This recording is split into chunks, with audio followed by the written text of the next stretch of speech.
Mes parents sont de souche paysanne hein, depuis des générations et des générations. Donc mon père est originaire de Ploirette, son père était originaire de Logivy-Plougras.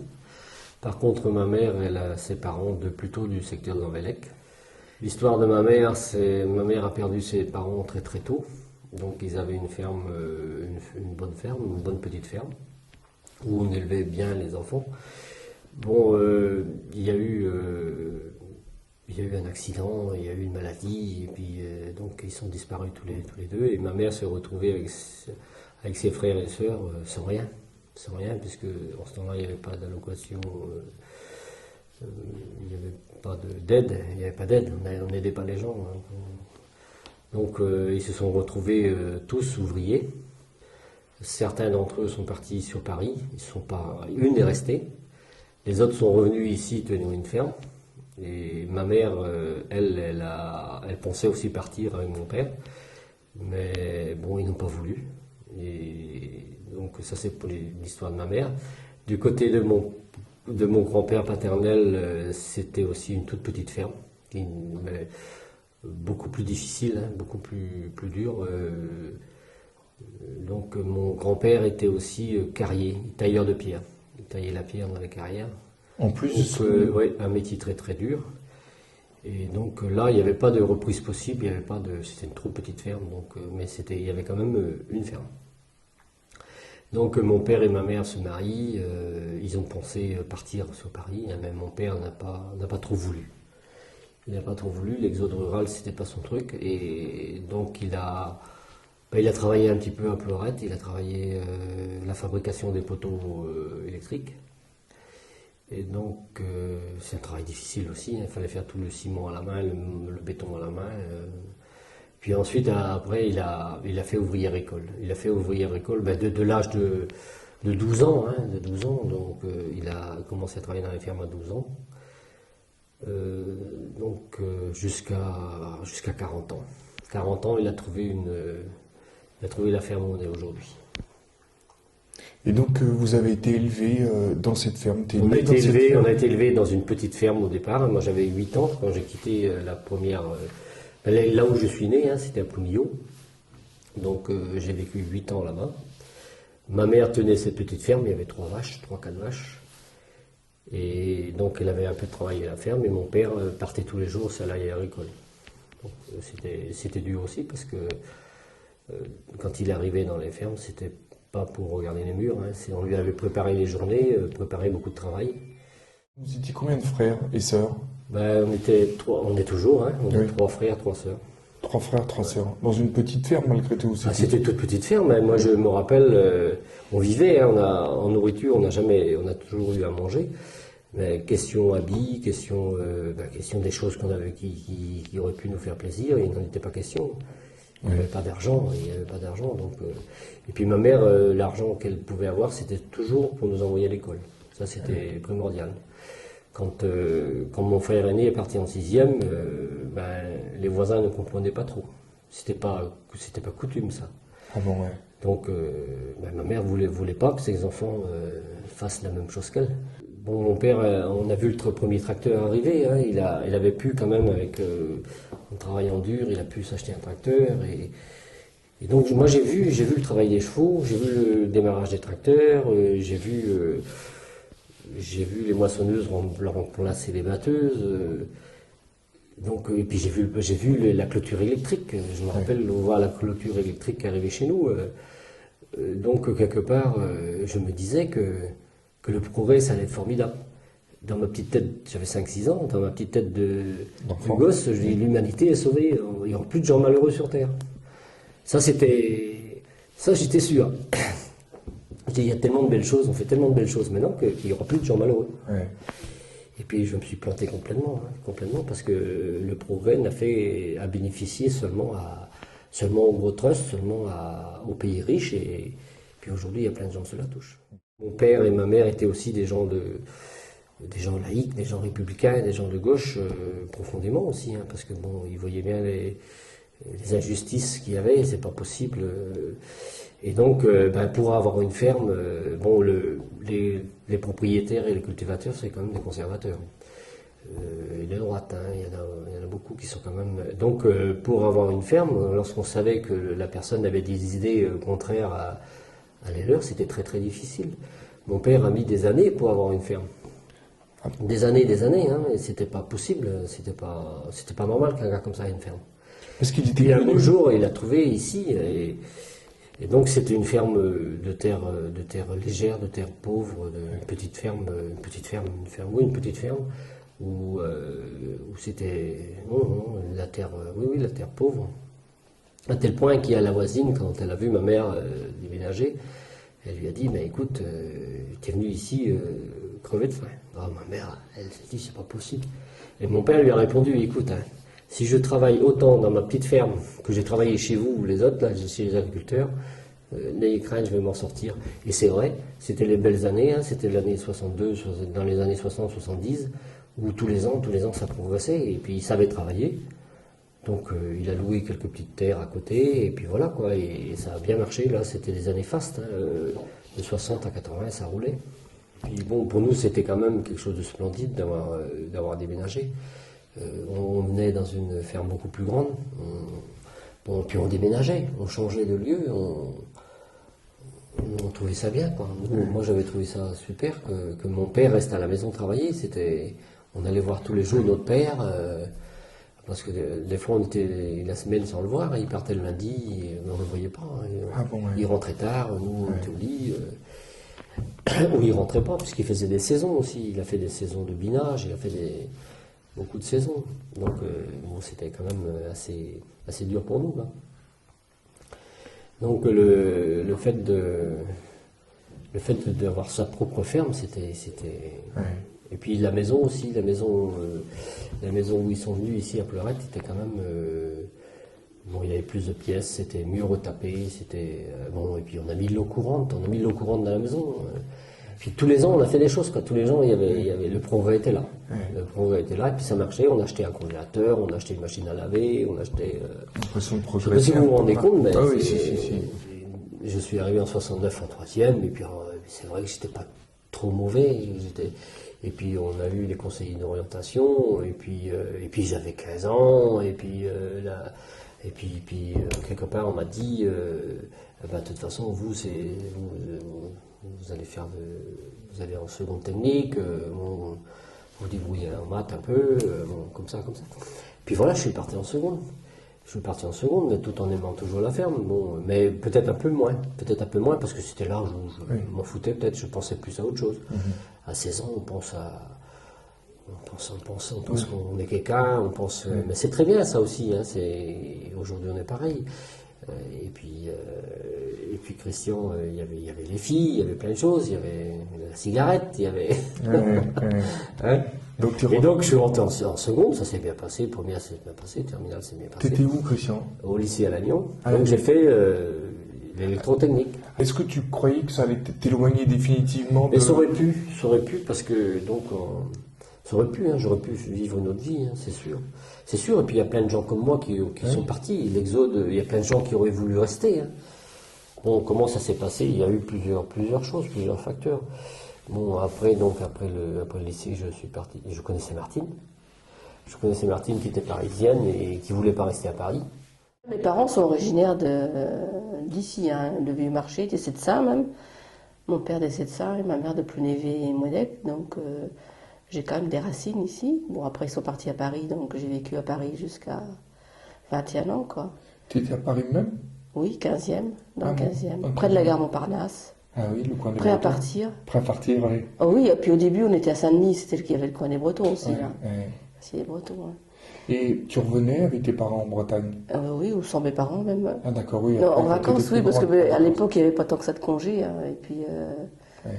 il y avait quoi? Si, à la fin, ils avaient 4 semaines, quoi, à l'été. Donc moi, je venais à Pâques, je venais pendant 3 mois à l'été. Tu avais des grands-parents? J'avais mes grands-parents à Saint-Carré, oui. Ah, ils Et étaient- mes cousins, oui, donc je venais là, mais moi, c'était ta c'était ma vie, oui. C'était ta Et respiration, je m'étais ouais. toujours dit que jamais je resterais à Paris, de toute façon. Tu t'es jamais plu? Jamais, non. Enfin, non, je me suis jamais plu vraiment, quoi. Hein. Il fallait que je retourne, quoi, mais c'était toujours le drame quand il fallait retourner. Ah oui. En fin de compte, la gare de Plouarec, moi j'ai des mauvais souvenirs, toi, à Ah prendre oui. le train. Les vacances de larmes. Ah ouais, je repartais, je faisais pleurer tout le monde d'ailleurs. Même tout le quai pleurait avec moi. Non mais Enfin, très très attaché à la Bretagne. à la quoi. Bretagne, mais j'avais l'impression c'était les vacances. C'est vrai que c'était pas le même. Et tes parents, ils ont parlé comment de la Bretagne? Ils étaient arrachés de leur Bretagne ou non, ils s'étaient fait à la vie parisienne? Oui, c'était fait à la vie parisienne. Ma mère surtout. Hein. Ma mère n'aimait pas la Bretagne. Ah bon? Elle n'aimait pas. Non, elle m'a jamais parlé. Elle avait de mauvais souvenirs. C'est-à-dire qu'elle a eu une enfance difficile. Ici, ses parents n'étaient pas riches. Enfin bon. Donc c'est pour ça qu'elle a gardé un mauvais souvenir. Hein. C'était Pour elle, il n'y avait pas de travail en Bretagne, il n'y avait pas moyen d'y faire sa vie, quoi. C'était la misère. quoi. Ouais. Tandis que mon père, lui, par contre, on en parlait pas mal. Nous, c'était notre sujet de conversation. Ah bon. On aimait bien, lui, il aimait bien sa Bretagne. Ouais. Il y avait des enfants, d'autres frères Non, et sœurs? j'étais toute seule. Ah, Fille t'étais unique. unique. Fille Donc quand unique. tu disais c'était notre sujet de conversation, c'était... Et notre sujet, ton à mon père et toi. à moi. Ah oui, d'accord. Ah ouais. Parce que comme ma mère travaillait de nuit, bon, bah, dans la journée, j'étais surtout avec mon père, quoi. Il tenait un commerce, mais il était artisan, mais Il faisait quoi? il était cordonnier. Ah d'accord. Donc, Il s'allait dans le 15e. ouais, dans le Ouais. 15e, ouais. La rue Falière, même. Ah bon, ouais. J'avais l'impression d'une certaine liberté que je n'avais pas À Paris. là-bas. Mais c'est vrai que, mais ça c'était moi. Je sais bien qu'à Paris, on pouvait pas me laisser dans la rue comme ça non plus. Hein. Oui. Tandis qu'ici, bon, j'avais un vélo, là-bas, je n'en avais pas. Je pouvais aller et venir à droite à gauche, quoi. C'était ça. La liberté, et puis, Et puis peut-être j'aimais bien aussi la campagne quand même. Hein. C'est vrai que j'aimais bien la campagne. le paysage, les champs, Oui, les talus, les champs, les ouais. trucs, les petits chemins, tout ça, quoi. Et puis, donc en face de chez ma grand-mère, il y avait une ferme. Et c'est vrai qu'on était toujours à la ferme aussi. Hein. À Une l'époque, ferme, ouais, des vaches. avec des vaches, des cochons à l'époque. Donc ma grand-mère aidait aussi pour passer son temps. Elle faisait du feu pour cuire à manger aux cochons. Alors donc on était avec elle, on allait chercher les vaches. On était tout le temps dans cette ferme. Ouais. Et c'est vrai que... Et j'avais dit, je la revois d'ailleurs, la dame qui tenait la ferme, hein, qui est en retraite maintenant, mais je disais quand j'étais gamine, oh moi aussi je serai fermière quand je serai grande. Mais bon, C'était pas comme possible. comme les gamins, quand ils Ouais. sont... Le qui pilote de disent ça, ligne, oui, tout voilà. ça, ouais. Et c'est vrai que je disais ça. Et depuis, quand je la revois, elle rigole parce qu'elle se rappelle de ça. Quoi. Ouais. Moi, je suis de Trégrom. Donc, c'est à Oui. 8 km d'ici. Et tes parents, Et mes parents sont agriculteurs. Donc, là, ils sont en retraite. Vous étiez une famille nombreuse? Non, pas du tout. T'étais toute seule? Non, Non. j'ai une sœur, c'est tout. D'accord. Deux Et t'as sœurs. vu tes parents travailler tout le temps? Oui, j'ai vu mes parents travailler. Ils se sont pris beaucoup de mal. Ah oui. Ils avaient une petite ferme? Une petite ferme. Et donc, ma mère a toujours très à la main. Ah bon, ouais. Elle n'a jamais voulu de machine à frire. Ah bon, ouais. Non, c'est. Donc, elle a quand même 15 vaches Ah oui. à traire.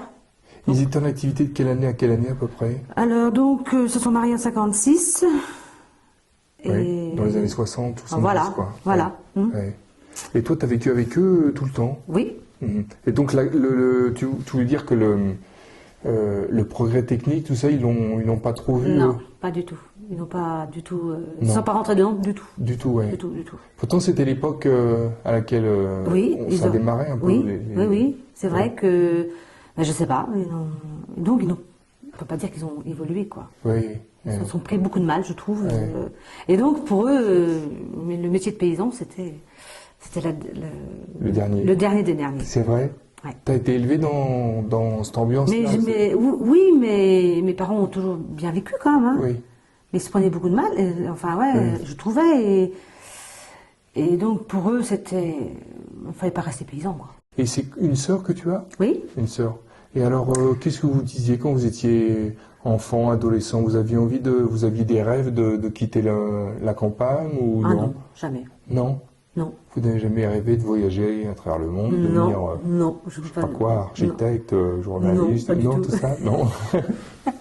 Non? Ni ta sœur non plus? Non, et puis je pensais même pas que j'aurais été à la ferme non plus. Hein. Ah non, tu pensais pas Ah non, non plus non, ça? ça non plus, non. Ah bon? Non, non, pas du tout. Pas à cette époque-là, non. Oui, oui. Tu ne te voyais pas te destiner non plus à épouser un paysan, etc., quoi, quand tu étais... Non, mais c'était quand même une coïncidence. Oui. Ensuite, quand j'étais donc Jeune fille, j'avais quoi. 16 ans, 17 Oui, ans, oui, oui. quand on allait au bal aussi, Oui, oui. je tombais tout le temps sur un paysan. Ah bon, ouais. Un jeune qui voulait rester à la ferme. Ça, c'était clair. Ah bon, ouais. Quand je dansais avec un gars, Oui, c'était... oui. Et alors, ça te décevait ou pas? Non, ça me dérangeait pas. Non, non, ça te dérangeait pas. Non. Quand j'ai connu Patrick, Oui. quand je lui demandais qu'est-ce qu'il voulait faire, je savais qu'il voulait être paysan. Tu savais qu'il voulait travailler là, oui. Et donc ça, je l'ai dit aux parents. Oui. Alors, Et ça, ils ont eu du mal à... ils l'ont mal pris? Ouais, Ah bon, ouais. ouais. Qu'est-ce qu'ils t'ont dit? Tu vas pas devenir paysanne? Ah non, ça c'est le dernier métier, tu ferais mieux rentrer dans la SNCF, Ouais. tu vois, un peu fonctionnaire. Oui, oui, oui. Parce que leur voisin, leur meilleur ami, était fonctionnaire. Ouais. Et ils travaillaient SNCF, quoi. Ouais. Mais pour eux, c'était Le top. le top. Voilà. Et Patrick dit non, moi je serais paysan. Ouais. Et puis moi, à ça, je lui ai jamais... Non. Ah non, j'ai laissé son choix. Je savais qu'il voulait être paysan, puis voilà. Hein. Et puis toi, t'étais contente ou pas Ah si, moi ça me dérangeait pas parce Oui. qu'il allait être paysan. Hein. Non, Je savais en plus qu'il voulait se mettre... À son compte, ouais. Ah non, avec son frère. Avec son frère, oui. Ça, je savais oui, déjà. Avec son frère, oui. Ouais. Ouais, parce que j'ai vu les parents de Christian et Patrick qui me disaient que c'était des rêves d'ado, quoi. Puis Christian me disait Ouais. que c'était des rêves d'ado ils ont concrétisé, quoi. Ouais, voilà, de c'est se ça. mettre, Ouais, ouais. ouais. Donc, tu es au courant de tout ça et tu te dis, bon, ben voilà.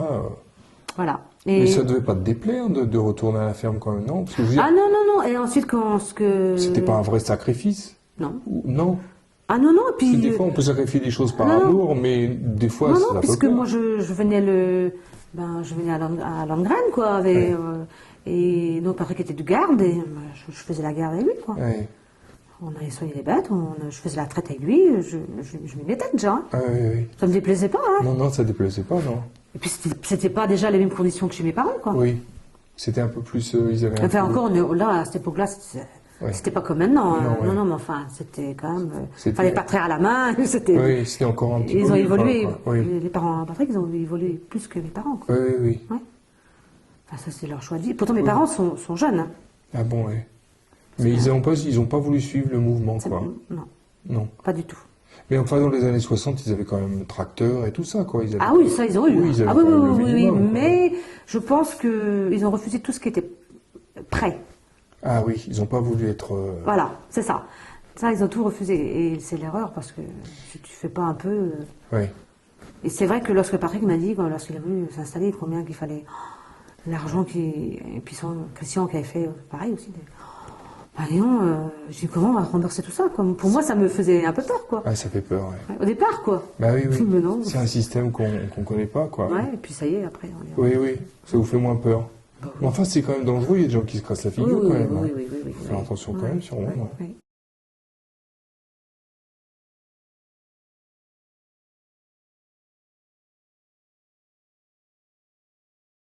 Vous êtes marié assez rapidement après l'armée? Ah, très vite, oui, un mois après. Ah bon, d'accord. Ouais.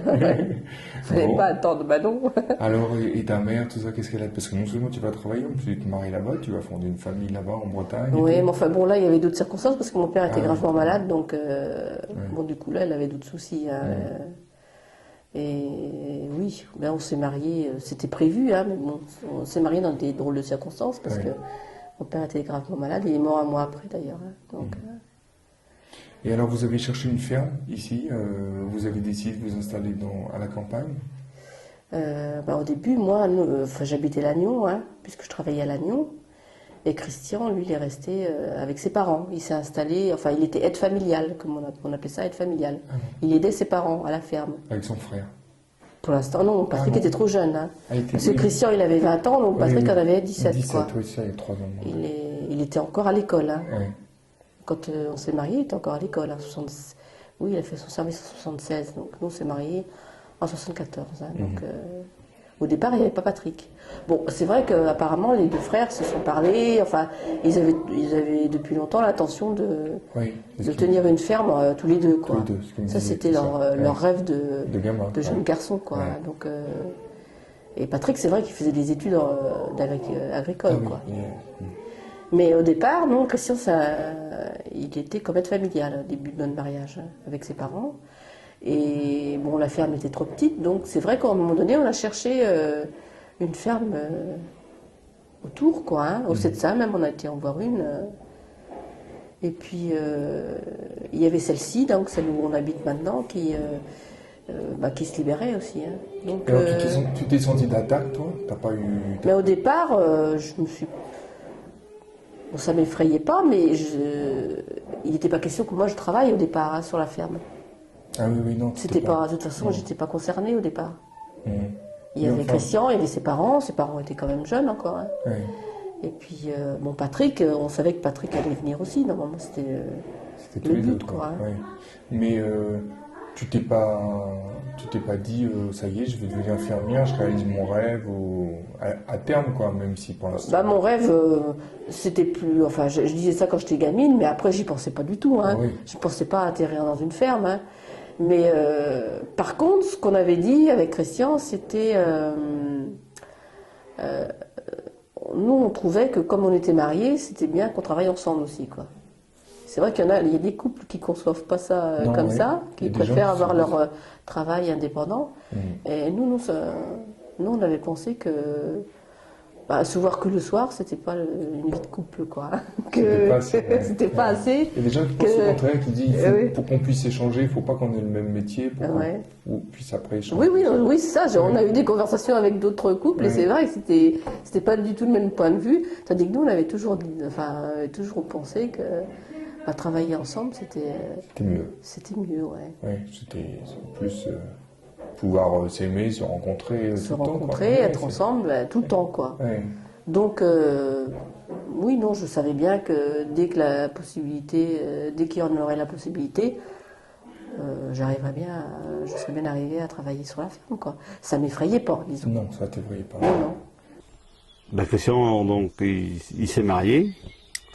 Et il a acheté une exploitation de 20 hectares. Alors donc les parents, ils avaient une exploitation de 13 hectares. Donc 13 hectares et 20 hectares, ça fait 33 hectares. Bon, la Christian s'est installé. Et puis lorsque j'ai commencé à parler aux parents comme quoi je voulais rester aussi sur l'exploitation avec eux, ben, les parents nous voyaient que c'était pas viable, quoi. On pourra jamais vivre à 3 familles sur 33 hectares, c'est impossible, quoi. Alors, ben ça a été dur. On a réussi à convaincre d'abord les parents, hein, parce que pour rappeler quand même que les parents, ils ont élevé 6 enfants sur 13 hectares, et nous, au GAEC, on a réussi à élever 6 enfants sur 75 hectares, quoi. C'est pour avoir un peu l'échelle, en une génération. Donc nous voilà partis à le projet d'installation, mon projet d'installation. Christian était déjà installé. J'ai quand même travaillé aussi 1 an avec les parents comme aide familiale pour préparer le temps de monter le dossier d'installation. Et donc là, il y a eu la création du GAEC. Et lorsque je suis parti demander de l'argent pour m'installer, je me rappelle à l'époque, je vais parler en francs parce que j'ai pas encore converti en euros. Je voulais 130 000 francs, donc pour acheter des parts sociales aux parents pour pouvoir m'installer.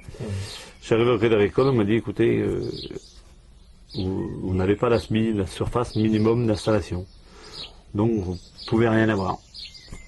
Pas de gérant. Vous ne pouvez pas non plus avoir une dotation aux jeunes agriculteurs. Dotation aux jeunes agriculteurs, on donne de l'argent, c'est pas un emprunt, c'est un don. C'est un don qu'on donne aux gens, ce qui existe toujours d'ailleurs. Hein.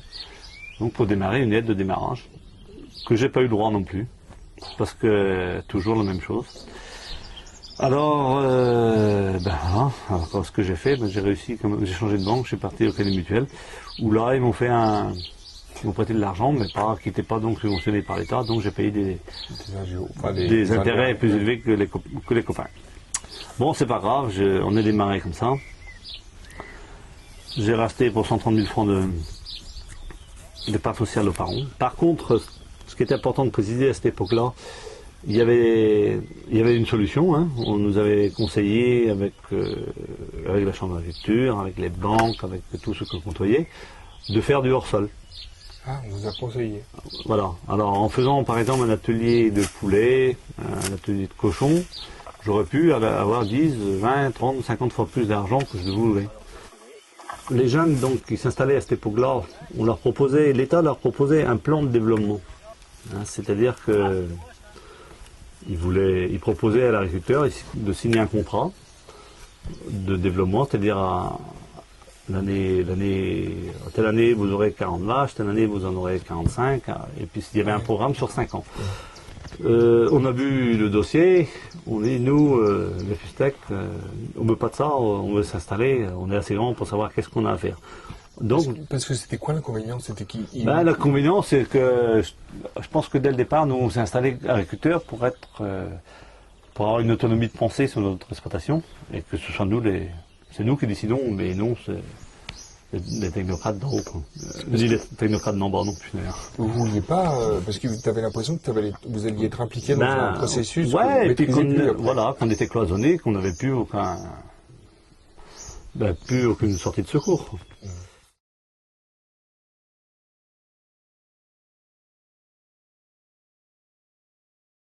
Moi, à chaque fois que j'allais balancer du soja à mes vaches, parce que je l'ai fait aussi un peu, Oui, c'est ça, tu as commencé comme tout le monde. j'allais balancer, on a toujours été quand même modéré sur l'intensification. Oui. Très très modéré. Et donc, ben oui, on avait déjà ça en tête, hein, c'était bien ancré que Vous faisiez du maïs, tout ça? on faisait un peu de maïs, et un peu, on n'a jamais fait beaucoup. Et puis donc, il y avait toujours ce problème là, de protéines qui venait d'ailleurs. Donc on a fait des essais, on a fait beaucoup d'essais. On a fait du trèfle violet, on a fait mais sans qu'on nous aide beaucoup. Hein, mais on vous conseillait quand même un peu? Non, il y a eu un petit peu la chambre d'agriculture, mais le conseiller, on lui a dit, le conseiller de la chambre, on lui a dit qu'il passait trop de temps avec nous et qu'il avait autre chose à faire que de conseiller des gens comme nous. En gros, c'est ça. Quoi. Ah bon. Et donc petit à petit, on s'est dit, bon, le trèfle violet marchait pas trop bien, pourquoi pas faire plus d'herbe, de pâture. Et donc cette histoire de pâture, là, c'est très important, puisque bon, je vais vous parler du Cédaport, mais Patrick vous parlera plus du Cédaport. Oui.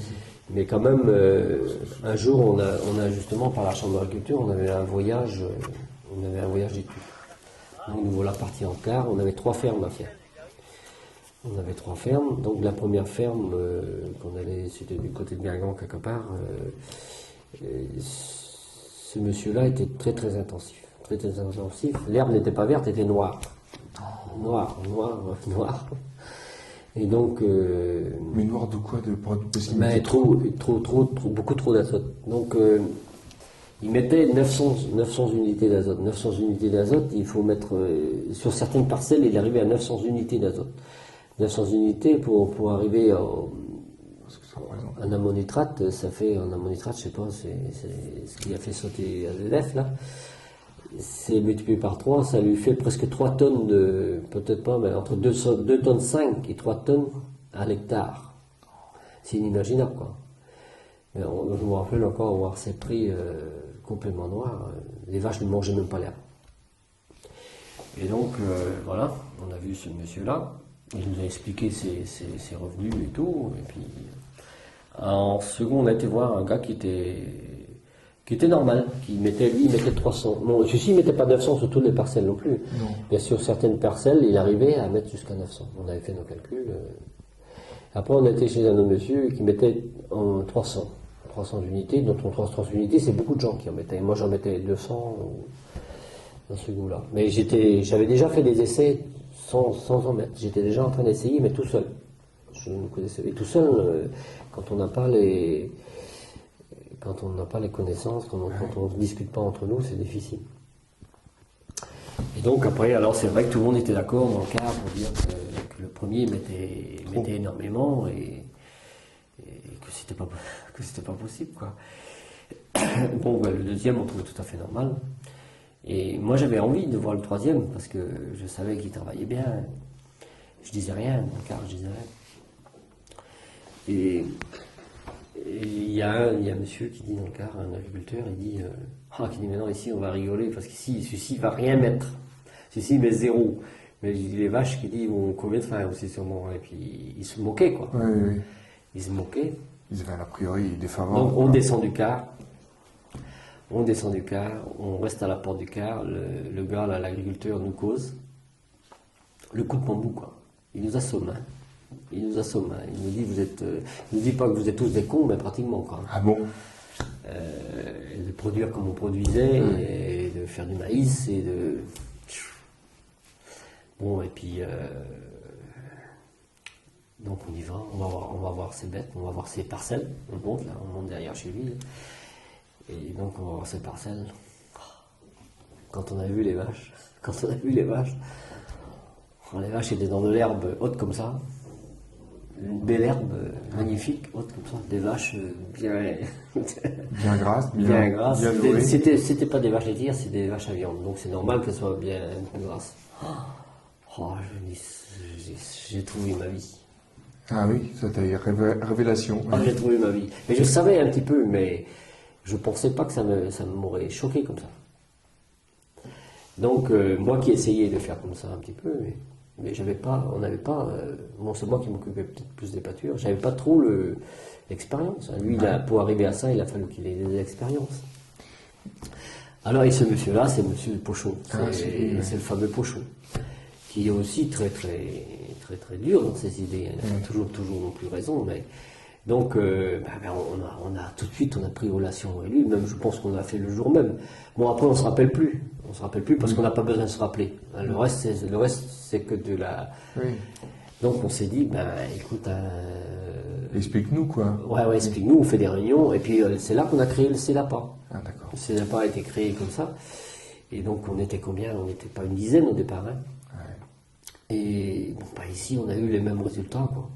Et depuis ce temps-là, moi je n'ai pas acheté on n'a pas acheté sur la ferme un gramme d'ammonitrate pour nos pâtures. Jamais.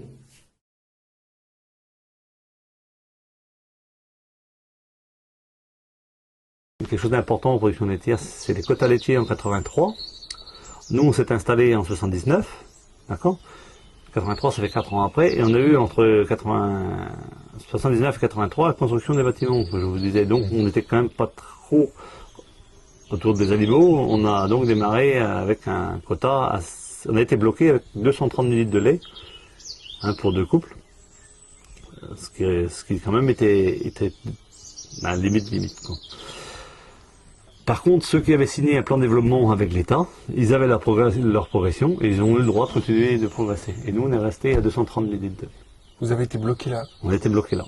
Par rapport à... Parce qu'on a refusé donc, de signer un contrat.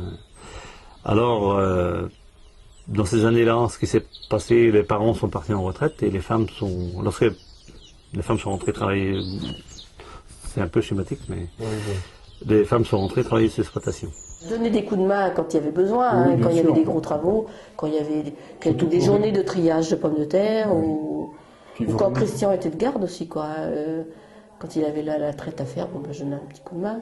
Puis vous rénoviez les maisons et tout aussi? Il y avait beaucoup de travaux. Ouais. Il y avait les maisons à retaper, il y avait la ferme à améliorer aussi. Hein. Ouais. On a fait la stabule, il y avait beaucoup de travaux. Donc, et puis, nous, on est vraiment venus sur la ferme travailler quand les parents sont venus en retraite, en 84, quoi. Et tu te souviens des réactions de tes collègues de travail de Lannion au grand magasin là, quand tu leur as dit que tu allais t'installer définitivement Ah non, c'est pas eux qui m'ont... Non, eux, ils ont bien compris. Hein, ils n'étaient pas... Non, des fois, au niveau de l'entourage, oui. Au niveau des voisins, peut-être... Ils étaient étonnés. Enfin, j'ai eu dans les réunions, ça, ah bon, et tu traites toute seule, c'était un étonnement des fois, quoi. Ta mère, c'était Ah non, après ça a été, elle n'a jamais rien dit. Oui, ah bon. Ah non, après ça... Elle a compris que tu en vivais. Le fait Qu'on soit à la ferme, non, on m'a jamais rien dit. Hein. Non. On m'a jamais fait de réflexion, toujours. Non. Mais-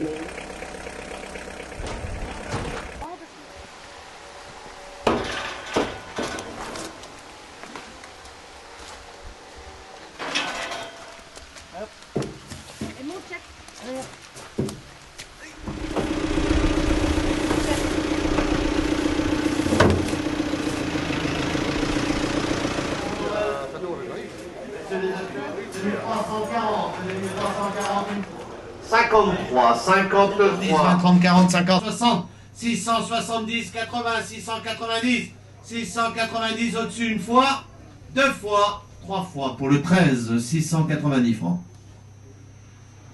17, c'est un croisé, c'est une croisée, femelle, croisée bleue.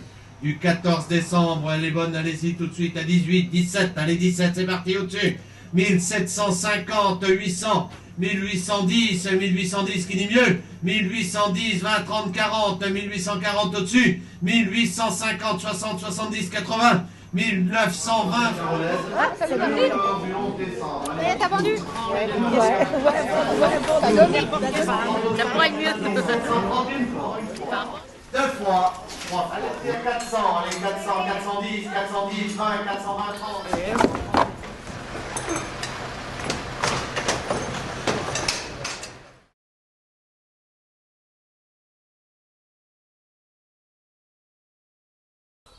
Donc, en 83, le GAEC avait un peu plus de 200 000 francs d'annuité par an, avec 230 litres de lait, c'était impossible. C'est quoi 200 000 annuités, c'est quoi? Tous des annuités, tous les emprunts remboursés. 200 000 francs On a d'emprunt. plus de 200, je crois que c'est 230 000 francs par an. Et avec les 230 000 Litres de lait, c'était carrément impossible. Alors, on faisait quand même un petit peu de pommes de terre, parce qu'on avait tombé dedans quand on était petit.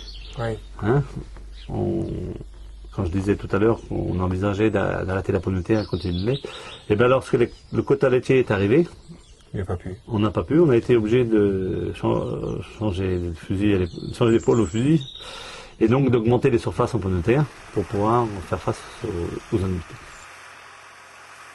Dans cette profession de la pomme de terre, pendant longtemps, mon père en faisait. Nous, on aimait ça. On a ramassé les pommes de terre à la main.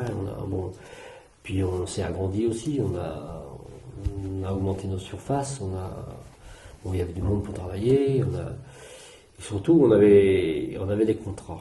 On avait des contrats, mais des contrats bidons, parce que c'est des contrats où il n'y avait jamais de prix, il n'y avait jamais rien. Les pommes de terre partaient, on ne savait jamais à quel prix.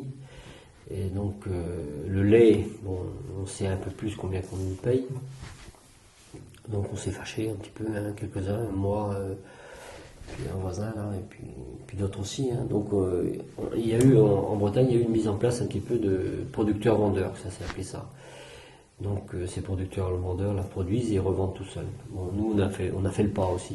Et on a fait le pas il y a 16 ans, 15 ou 16 ans. Et donc on a trouvé, j'ai pris ma voiture, hein, je suis parti en Belgique, j'ai vendu mes pommes de terre. Et puis bon, c'est pas sans difficulté non plus, hein, c'est un grand travail, mais bon, aujourd'hui quand même on a été content de ce travail réalisé, quoi. Le ramassage des pommes de terre, moi je vois ça extérieurement, je vois comme une espèce de grande collectivité qui se décide d'un coup au mois d'août où des jeunes se retrouvent, ils travaillent très dur, mais en même temps, quelquefois ils font des petites fêtes en même temps, enfin ils se retrouvent et c'est un rendez-vous qui reste quelques années pour certains, non? Ah oui, il y a eu des équipes comme ça qui venaient et c'était... Bon, c'est vrai qu'ils travaillaient dur, mais bon, heureusement quand même qu'ils prenaient du bon temps quand même, parce qu'ils n'en gardent pas quand même un souvenir. C'est vous qui avez créé ça? Vous êtes nombreux à avoir trouvé ça à avoir fait ça? Vous êtes nombreux dans le coin à faire ça? Non. Au début, il y a eu 2 ou 3, oui, il y a eu des cocos, mais ça se fait il y a d'autres producteurs de pommes de terre qui le font hein, quand même, hein, dans le Finistère, mais c'est assez rare quand même, quoi, parce que c'est pas évident au niveau des déclarations. Vous avez eu l'idée de faire ça assez tôt, vous? Ben nous, on a eu l'idée de faire ça, c'était en 89, Pourquoi? Parce qu'on avait des problèmes au niveau des pommes de terre, quoi, des plants. Il y avait des maladies de conservation et ces maladies étaient dues à la machine à ramasser qui choquait les pommes de terre, quoi, qui les blessait. Donc et après, elles se conservaient moins. Et c'est pour ça qu'on s'est dit, bon, bah, la meilleure solution d'enrayer ça, c'est de les ramasser à la main.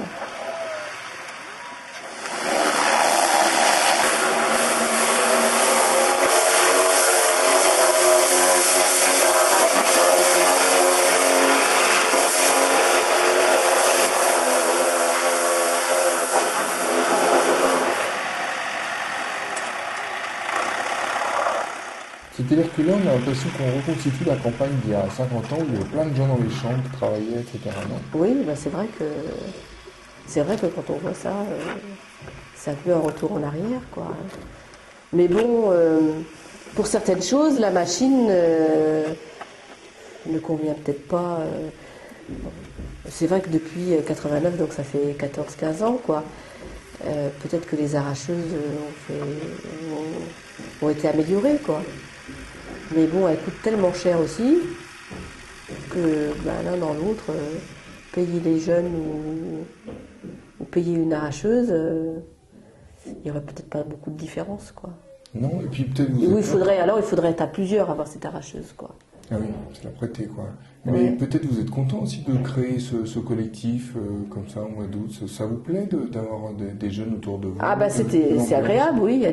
En général, ça se passe bien, donc c'est sûr. Hein. Ça nous permet de connaître les jeunes déjà. On a connu pas mal de jeunes comme ça.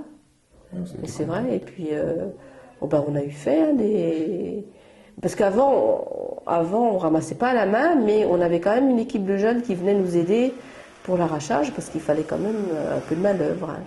Une dizaine, une quinzaine. Et quand on était qu'une dizaine, une quinzaine, on faisait à manger. Et là, c'est vrai que il y en a qui gardent un sacré souvenir de cette période-là. Bon, maintenant, ils ont 35-40 ans, ces jeunes-là, mais on se retrouvait, il y avait des farces de fêtes entre eux, là, et il y avait en fin de saison, on faisait un petit extra, et ils en gardent un bon souvenir. Mais même là, il reste encore l'espèce de pause casse-croûte de temps en temps. Ah oui, oui. C'est oui, convivial encore quand même. Ah ben heureusement, oui, il faut garder ça quand même. Oui. Vous préférez ça, employer des jeunes plutôt que d'acheter une machine?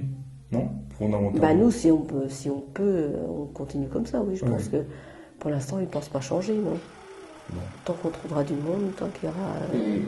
Tes enfants, ils participaient à ça, au moins la plus jeune, c'est ça? Ah, ils ont tous participé, hein. Oui. Ah, oui, et tous les 6 d'ailleurs. Oui. Bon, bah là, maintenant, les deux aînés, quoique jusqu'à l'année dernière, toujours, ils y étaient encore. Hein. Tout dépendait de du travail qu'ils avaient, quoi, s'ils pouvaient prendre des congés ou quelque chose. Ouais, mais... Ils sont sur les tracteurs.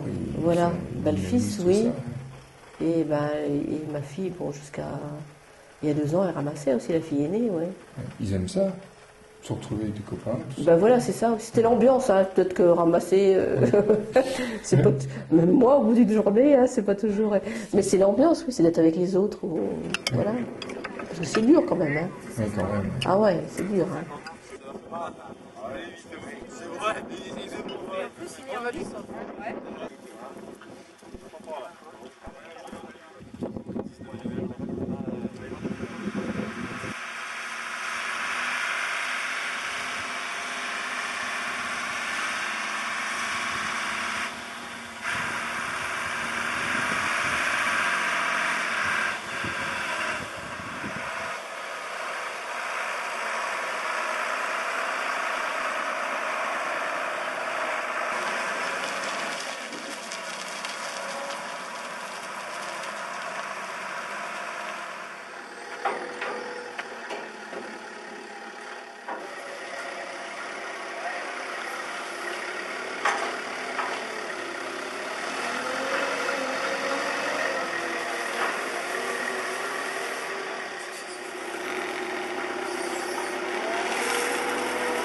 Dès l'installation, hein, deux jeunes paysans au fin fond de la Bretagne, on était sensibles quand même au pillage du tiers-mont.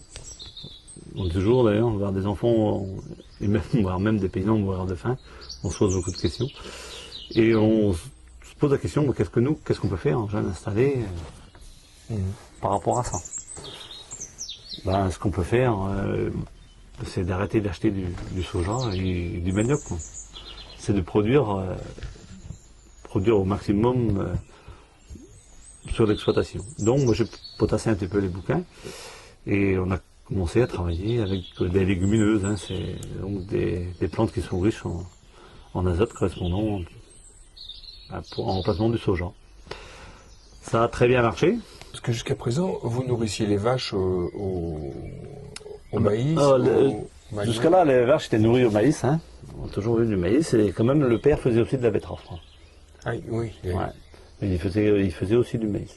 Lorsqu'on s'est installé, on s'est installé à 5, 6 jeunes de même âge sur la commune, dans le secteur toujours. Et donc on était intéressés par la culture de betterave. Que tu as vu chez tes parents. Qu'on a vu chez les parents et qu'on a appris à nos dépens à la maîtriser comme la culture du maïs. Quoi.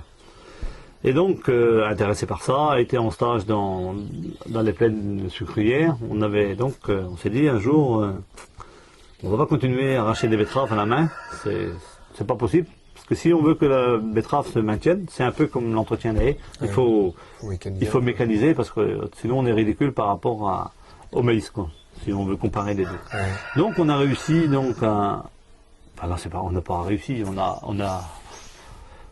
a appris, on a copié sur les betteraviers, et puis on a ramené du matériel de là-bas, du matériel d'occasion, et on a créé notre fameuse cuma betterave. Donc on était à 5 jeunes agriculteurs dans notre cuma, et qui a évolué, par rapport à cette betterave-là, puisque il y a eu quand même sur la cuma 30 hectares de betteraves, et aujourd'hui il n'y en a plus que 6. Ah bon? Alors, je vous dis tout de suite pourquoi, c'est pas compliqué. À un certain moment, il y a eu des aides PAC pour le maïs et 0 pour la betterave. Et pour les agriculteurs, ça n'a pas été compliqué. Il y avait quand même 2500 francs d'aide par hectare. Ils se sont dit, si c'est comme ça, on arrête la betterave et puis on met du maïs. Donc, la surface en betterave a diminué. Et donc, déjà dans cette démarche, dans cette philosophie-là, il y a un technicien de la Chambre d'agriculture à l'époque qui s'est intéressé à notre démarche.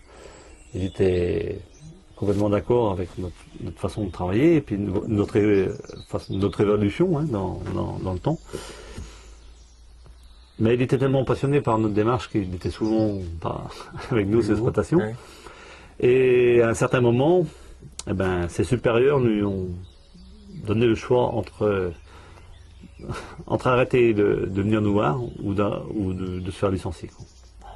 Alors ça, c'était la pression de la Chambre d'agriculture. Parce que, tout simplement, ça c'est la réalité.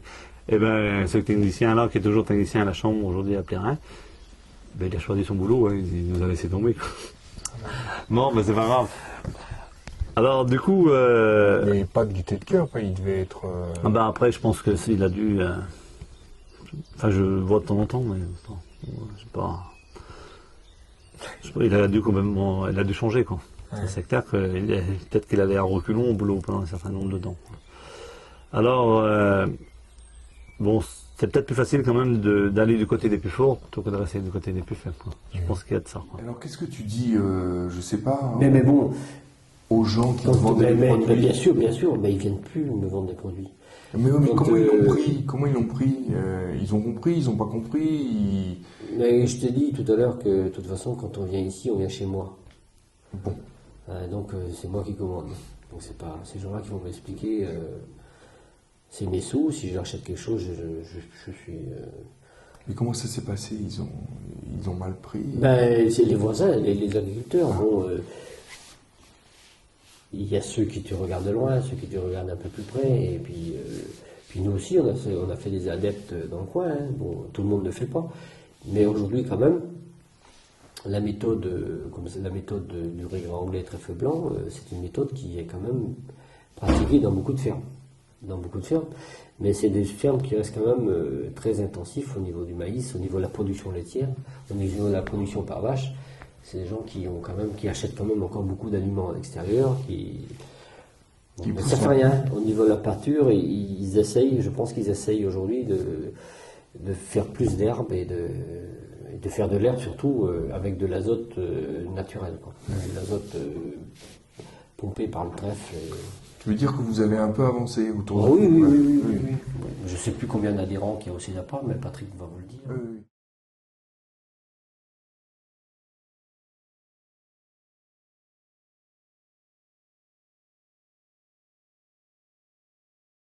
Pourquoi le CEDAPA a démarré? Je pense que je vous l'ai déjà raconté, c'est par rapport à justement que la Chambre d'agriculture ne voulait pas travailler sur des orientations différentes que leur système. Oui. Hein, le système qu'ils prônent et qu'ils prônent tout le temps, c'est le blé à 100 taux et les 15 tonnes de maïs, quoi. En dehors de ça, ils voulaient pas travailler. Donc nous, on a rencontré des gens qui se posaient un peu les mêmes questions que nous. On a adhéré tout de suite, on était à 7. Lorsqu'on a commencé à faire ce système de pâturage, quand même, on est pratiquement les seuls laitiers sur le département. C'est-à-dire plus du tout de maïs? Non, c'est-à-dire Dis-moi qu'on ce que c'est, alors. on a démarré tout doucement, hein, parce que... Il faut une transition, oui, sûrement. On a démarré tout doucement, puisqu'on a démarré les premières années, on n'a même pas 1 hectare de terre, c'était juste pour voir si on était capable de le faire. On a eu de la chance d'avoir la culture de pommes de terre sur l'exploitation pour pouvoir semer nos prairies assez rapidement. On a bien maîtrisé notre affaire, et puis donc de fil en aiguille, la surface d'herbe a continué d'augmenter. On a eu des résultats. La meilleure vulgarisation de l'agriculture se fait par-dessus les haies. C'est-à-dire les agriculteurs, ils ont regardé, ils ont vu que ça marche quand même, c'est incroyable. Ils ont essayé. Certains ont essayé, certains ont arrêté, d'autres ont continué. Nous, on a continué de pousser le bouchon plus loin. Tout un groupe, hein, on s'est retrouvé quand même très vite une cinquantaine, une centaine après. Et là, l'agriculteur a beau avoir des discours et de raconter à des journalistes, il faut que ce soit étudié pour être écouté, il faut que ce soit étudié. Alors là, on a quand même, ce qui est important, c'est qu'on a toujours été soutenu par le Conseil général de la Côte d'Armor, depuis tout le temps, et de plus en plus. Financièrement, bien sûr, parce que de toute façon, c'est le nerf de la guerre un petit peu. À partir du moment où une association, il faut qu'elle ait des salariés, il faut payer, il faut de l'argent. Donc, on a fait un programme de recherche pendant 5 ans, avec l'INRA, le Conseil général et le CEDAPA. Alors, ce qui était marrant, c'était le premier programme à l'INRA de travailler directement sur le terrain avec des agriculteurs. Alors là, on a trouvé plusieurs chercheurs qui étaient... ils ont été très contents de travailler avec nous. Enfin, avec nous, quand je dis nous, c'est tout le réseau. Hein. Et on a quand même tiré des choses intéressantes sur ce programme qui s'appelait ce programme stéréo. Donc, le réseau s'est étoffé. Alors, c'est quoi la base? De toute façon, au départ, hein, c'était la gestion de la prairie. En fait, ce qui est important quand même André Fauchon, c'est vrai que ça a été le moteur un peu du CEDAPA, comme le trèfle est le moteur de la prairie. Mais bon, ce qui est important, c'est à cette époque-là, quand même, parce que ça a changé, c'était valoriser la prairie au maximum, donc faire comme on faisait 20 ans avant, lorsque les engrais azotés chimiques n'existaient pas. C'était exactement ça. Ouais. Je pourrais vous expliquer comment ça s'est passé, mais c'était très facile aux techniciens de vendre de l'engrais aux paysans. Lorsqu'au mois de mars, lorsque les températures sont froides, la végétation commence à se réveiller, mais bon, elle ne pousse pas parce que la terre n'est pas assez chaude. Donc, ces usines qui, pendant la guerre, fabriquaient des armes, ils les ont transformées pour fabriquer des engrais. Entre autres de l'amonitrate, hein, l'engrais qui est exposé à Toulouse. Oui. Cet engrais-là, lorsqu'on le met au mois de mars, c'est un engrais starter, il donne un coup de fouet à la prairie. Ce qui veut dire que ben, l'agriculteur, quand il voyait ça, l'agriculteur, lorsqu'il voyait ça, ben, il était... Oh ouais, ça marche, c'est incroyable. Pour vous expliquer, la technique de vente, c'était pas compliqué. Pour le technicien, il arrivait, il avait une espèce de... Il avait un ruban. Il mettait donc le ruban sur la prairie. Et c'était écrit hameau sur le ruban. Donc il dépendait son engrais, il ramassait. Et puis 3 semaines après, il revenait. Tiens, tu vois que ça marche. Bon, l'agriculteur, on lui disait de mettre un sac, par exemple, à hectare. Il était content, ça marchait. Le technicien est arrivé 2 mois après, on lui disait, oh, t'as pas mis assez, il faut que tu mettes un petit peu encore. Et ce qui s'est passé, ben, en fait, ils ont tué le trèfle. La monitrate, donc, puisque remplaçait le trèfle, et ils ont tué le trèfle avec ça. Voilà, c'est tout simplement, et puis voilà, l'ameau, et puis c'est très facile, et puis... Donc, nous, au CEDAPAM, on a fait que supprimer la monitrate, je simplifie, c'est un peu ça. Oui, Hein. Et on a travaillé aussi sur le cycle de prairie. En fait, ce qui est le plus important, c'est l'herbe dans notre système. Ce qu'on voulait quand même, c'est d'avoir des rendements maximum sur nos prairies. Ça, c'était au départ, on sait pas. Ça a évolué dans le temps, parce qu'on se rend compte que c'est des rendements maximum, c'est pas toujours, au point de vue économique, c'est pas toujours la rentabilité. Donc, ça a évolué un petit peu par rapport à tout ça. Et au fil des ans, ce qu'on s'est rendu compte dans ces CEDAPA, on se posait quand même depuis longtemps, hein, puisque depuis longtemps, au CEDAPA et puis même au GAEC Graines, on se posait la question sur l'environnement, sur la protection de l'environnement. À cette époque-là, on n'en parlait pas à la qualité de l'eau, il y a 20 ans ou 25 ans, on n'en parlait pratiquement pas. Et on s'est rendu compte que nos prairies, naturellement, ils protégeaient l'eau, il n'y avait pas de sol nu en hiver, il n'y avait pas d'utilisation de pesticides, on favorisait les haies, et puis voilà, quoi. Pas de pesticides, pas d'engrais azotés, donc pas de lessivage. Un gamin qui est à la maternelle vous dirait, la solution pour pas avoir des nitrates dans l'eau, c'est de ne pas en dépendre. Hein. C'est tout. Hein. Alors, nous, c'est vrai que nous étions sensibles à ça depuis longtemps. On a donc, je me rappelle d'une anecdote encore, mais je vais la raconter parce qu'elle vaut le coup. Lorsqu'on semait du maïs quand on était nouvellement installé, on était travaillé par cette terre nue en hiver. Je vous parle de ça, il y a 25 ans de ça. Ah, écoute-moi, parce que le maïs, on le ramasse en octobre. Dans le secteur, on le ramasse en octobre, et puis après, ma foi, le terrain est resté nu. Il est trop tard pour remettre quelque chose dessus. Voilà. Alors, ce qu'on s'était dit, on n'a qu'à essayer de mettre un riz gras au mois de mai, non pas au mois de mai, au mois de juin, fin juin. Se mettre dessus comme ça, et voir qu'est-ce que ça donne. Là, on téléphone à la chambre d'agriculture à Plérin, on a un technicien, on lui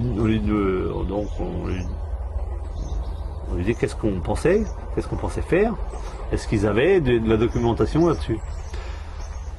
On répond, oh là là, vous embêtez pas avec ça, vous avez 20 ans d'avance, vous cassez pas la tête avec ça, ça va pas, vous verrez ça dans 20 ans. Voilà ce qu'il nous répond, un technicien de chambre.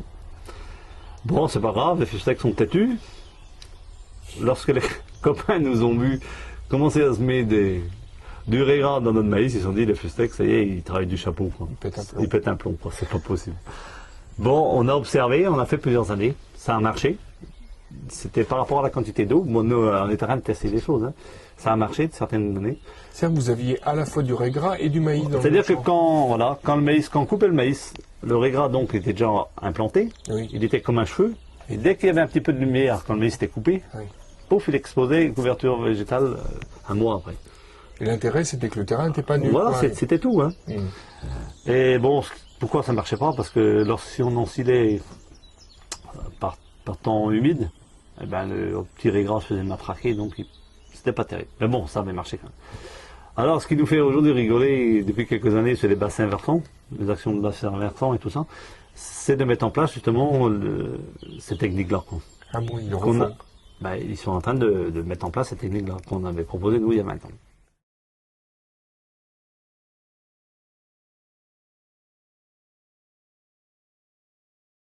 Donc, ce fameux cahier des charges du CEDAPA. Alors, pourquoi d'abord il a été écrit? En fait, c'était un petit peu... Bon, je vous ai parlé de la PAC. Hein. La PAC, c'était une aide donc à une aide aux agriculteurs pour une baisse du prix des céréales. Pour compenser le prix. Et donc, il y a eu une pression des lobbies pour que le maïs fourrage, et pour pas que les paysans de la Bretagne réagissent trop par rapport aux céréaliers, pour que le maïs soit considéré comme une céréale. Ouais. Mais c'était quelque chose de très important, au niveau du budget de la Bretagne, c'était phénoménal, quoi, c'était incroyable, quoi. Cette fameuse PAC, les agriculteurs qui étaient dans un système herbagé, hein, ils reçoivent environ, hein, aujourd'hui c'est encore la réalité, 40% de moins d'aide PAC que leurs voisins. Quoi. Qui font du maïs. Mais c'est énorme, hein, 40%. Alors donc, pour compenser ça, on s'est dit, il faut quand même qu'on fasse quelque chose. Et à cette époque-là, il y a les MAE, qu'on appelle, on en parlera souvent, c'est les mesures agro-environnementales. C'est donc, ça c'est de l'Europe, hein, c'est de l'argent de l'Europe, c'est d'aider les agriculteurs qui font des efforts environnementaux sur leur exploitation. Mais pour ça, il fallait un contrat, hein, il fallait un cahier des charges à respecter. Oui. Ce qu'on a fait, on a mis très longtemps, on a mis pratiquement 1 an à écrire un cahier, c'est laborieux, et puis il y a eu souvent des avenants, parce que c'était le premier cahier des charges reconnu par le ministère, au niveau national, et par l'Europe. Ah bon ? C'était le premier qui était reconnu. Donc, ce fameux cahier des charges, même ma foi, hein, je vous ai expliqué déjà, c'est basé sur l'herbe. Oui. C'est donc 75% de la surface fourragère principale doit être en herbe, et 50% de la surface agricole utile. D'accord. Ça c'est le point clé du cahier des charges. Alors ensuite, il y a l'engrais azoté, 0 sur prairie, 0 sur betterave, 0 sur maïs, 0 sur haricots, 0 sur pommes de terre. Disons pratiquement plus d'azote de l'ammonitrate, hein, sur l'exploitation. L'azote total dépendu sur l'exploitation. Alors, nous on l'a mis à 140 unités hectares. Je ne sais pas ce que ça représente. Non, mais je vais vous expliquer les références. Hein. Les références nationales avant étaient à 220, ils sont descendus à 170. Ça veut dire qu'on est parti au-delà de l'obligatoire. Le plus important aussi, quelque chose d'important aussi, c'est donc pas de terre nue en hiver. On encourage beaucoup les rotations de culture. Oui. Rotation de culture, c'est pour ne pas être obligé toujours de faire des traitements systématiques. Oui, de faire des compléments, tout ça. Ouais. Alors sur céréales. Alors sur céréales, on a des choses intéressantes. On a donc, on n'a pas d'objectif bien sûr du blé à 100 quintaux comme les copains. On arrive avec des rendements de 70, 80 quintaux. On a le droit à 1 fongicide. On a le droit à 100 unités d'azote maximum. Et on n'a pas le droit à l'insecticide, ni au raccourcisseur. Alors je vais vous expliquer quand même qu'est-ce que c'est le raccourcisseur. Le raccourcisseur, c'est un produit où lorsqu'il est appliqué, le blé ne pousse plus en hauteur, donc on maîtrise donc la hauteur du blé, donc on peut mettre la quantité ce qu'on veut comme azote, d'accord. Alors nous on l'appelle au CEDAPRA, on l'appelle le juge de paix, c'est ce produit-là, et on demande souvent dans les instances qui nous reçoivent d'interdire ce produit-là à la vente. Ah bon? Ben oui, c'est-à-dire qu'on imagine que ce produit-là n'existe plus. Eh ben, les agriculteurs vont bien travailler, ils mettront la dose que peut supporter le blé. Ils n'iront pas au-delà. Parce que s'ils vont au-delà, eh ben, le blé sera couché et ils n'arriveront pas à le récolter. Mais là, il y a une pression du lobby et puis des grosses firmes et qui, voilà. Ils veulent continuer à vendre leurs produits. Voilà. Par rapport à l'alimentation, quand je vous disais que j'ai défendu le maïs, parce que j'ai mis sur le cahier des charges l'alimentation qu'on pratiquait à cette époque-là. C'était super, hein, on l'a prouvé sur le programme avec l'INRA. Donc la ration d'hiver, c'était 1/3 de maïs, 1/3 d'herbe pâturée, de foin ou d'enrubanage, et 1/3 de betterave. Alors au niveau, c'est une ration qui est très efficace au niveau production de lait, au niveau santé animale, et au niveau d'équilibre, c'est très bien aussi. J'ai des collègues de CEDAPOR qui pratiquent encore cette ration-là et qui sont très contents.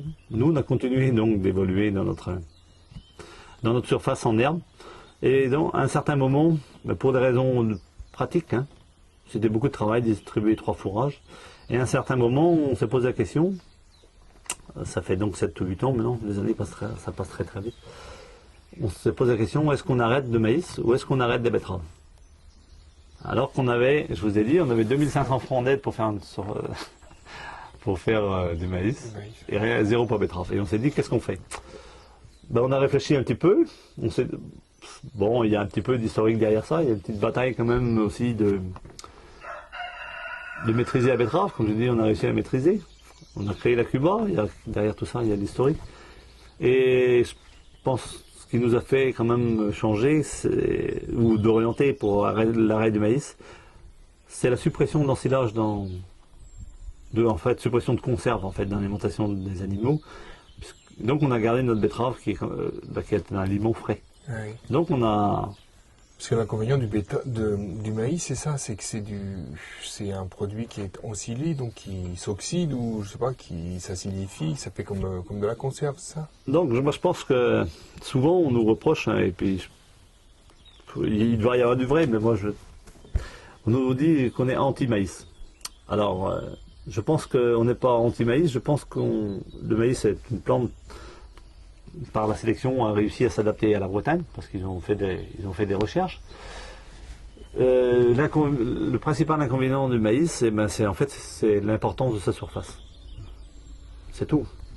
On imagine demain autant de surface de betterave que de maïs, et ben ce serait pareil, ce serait une autre catastrophe, on aurait les mêmes problèmes en fait. Oui. Mais ce qui se passe avec la betterave, naturellement, on ne peut pas aller au-delà d'un certain pourcentage dans la ration. Alors, et c'est là j'avais réfléchi donc pour ce fameux cahier des charges.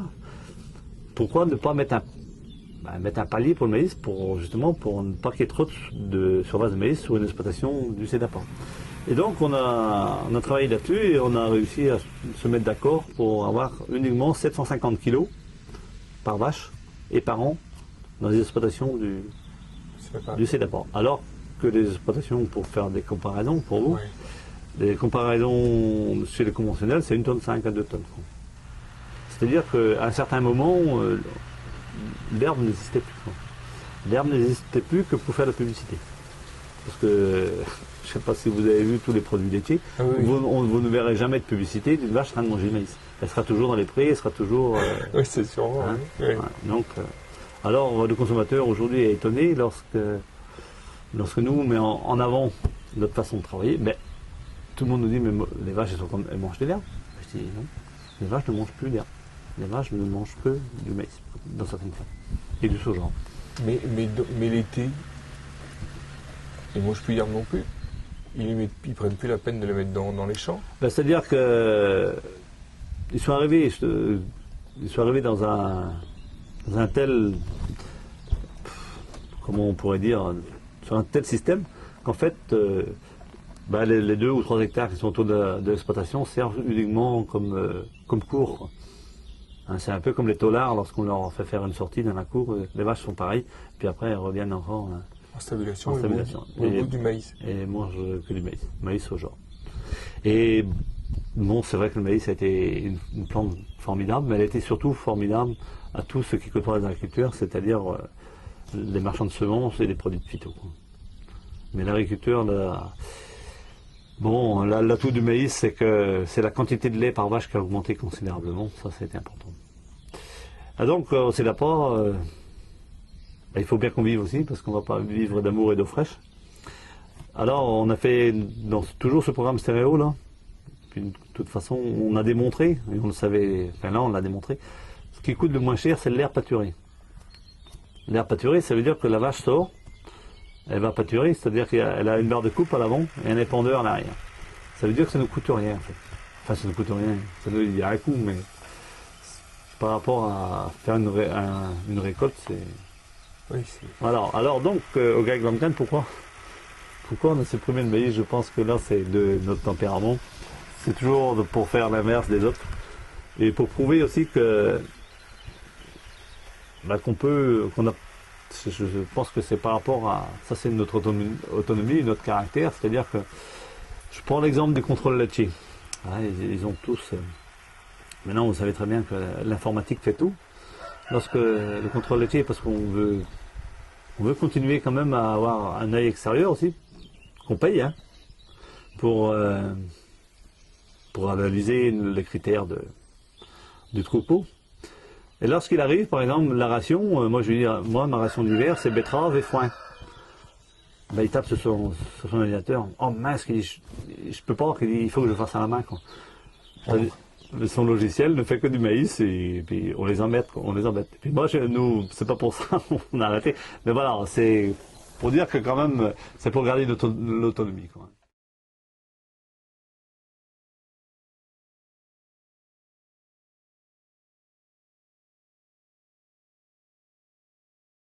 Je suis persuadé que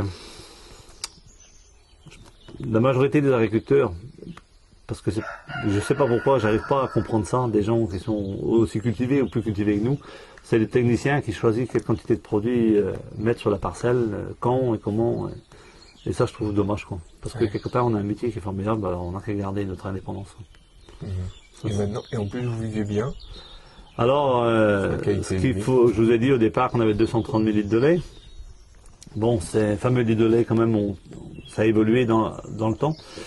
On a augmenté le foncier régulièrement aussi, par l'achat. Ça n'a pas été une volonté, hein, c'était ça ou rien. Et donc le lait a augmenté proportionnellement jusqu'à 260 ml de lait. Et donc, ça c'est assez compliqué à expliquer. Sur le département, il y a des quotas laitiers qui sont disponibles pour les agriculteurs qui sont en dessous d'un seuil. Et ce qui est marrant, c'est que le Greg Langan, comme il est quand même à 4 à travailler sur l'exploitation, on a eu des quotas supplémentaires parce qu'on était en dessous, ils appellent ça le PAD, hein, en dessous d'un revenu correct en fait. Ah bon, ouais. C'est un peu comme les hermistes, quoi, en fait. Ouais. Mais voilà, même avec un petit quota, avec cette façon de produire, on arrive quand même à vivre correctement sans oublier quand même les pommes de terre. C'est important que les gens comprennent que c'est pas nous qui faisons la plus-value du produit. C'est pas nous, c'est les intermédiaires, c'est les centrales d'achat, il y a deux maillons de la chaîne qui sont pénalisés aujourd'hui, hein, actuellement. C'est le premier, c'est nous, les agriculteurs, et c'est le dernier, c'est vous, les consommateurs. Et entre ça, il y a plein de gens qui se graissent fortement.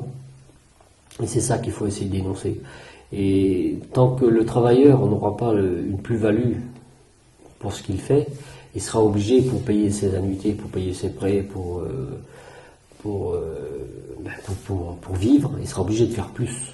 Puisque à chaque fois que la plus-value d'un produit diminue, à chaque fois il faut augmenter la quantité pour avoir la même ressource. Et à chaque fois qu'on augmente la quantité, à chaque fois on fusille des agriculteurs, hein, entre guillemets fusille aussi.